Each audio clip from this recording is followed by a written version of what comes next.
कर्नाटक में विधानसभा चुनाव के नतीजों ने सभी को चौंका दिया है। कांग्रेस को इतनी बड़ी जीत मिली है जिससे हर कोई हैरान है। वहीं बीजेपी को जोरदार झटका लगा है। ये नतीजे पार्टी को लोकसभा चुनाव में भी मायूसी की ओर ले जा सकते हैं। तो कर्नाटक चुनाव के नतीजे फाइनल मुकाबले में कैसे डालेंगे असर, देखते हैं ये रिपोर्ट। कर्नाटक चुनाव को लोकसभा चुनाव से पहले का सेमीफाइनल मुकाबला माना जा रहा था। कहा जा रहा था कि जो भी दल इस चुनाव में जीत का परचम लहराएगा उसकी दिल्ली के लिए राह आसान होगी। अब नतीजों के बाद कांग्रेस ने जिस तरह से पंजा मारा है उसके बाद पार्टी की राह आसान हो गई है, जबकि बीजेपी की मुश्किलें बढ़ गई हैं।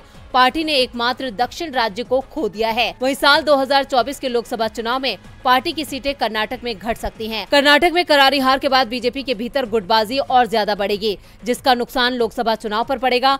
कर्नाटक में हार की वजह से दक्षिण का मिशन कमजोर होगा। दक्षिण भारत में लोकसभा की कुल 129 सीटें हैं।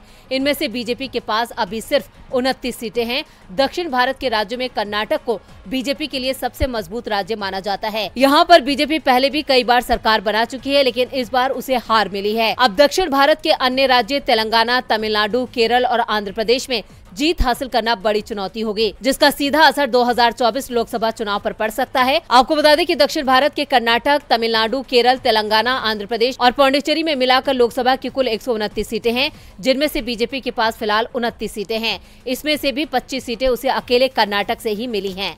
तेलंगाना से बीजेपी के पास 4 सांसद हैं। साफ है कि बीजेपी की कर्नाटक में हार से दक्षिण भारत के अन्य राज्यों में खाता खोलना मुश्किल हो जाएगा। यानी साफ है कि इस हार से बीजेपी के मिशन कर्नाटक को जोरदार झटका लगा है। अब देखना होगा कि वो लोकसभा चुनाव में खुद को कैसे संभाल पाती है।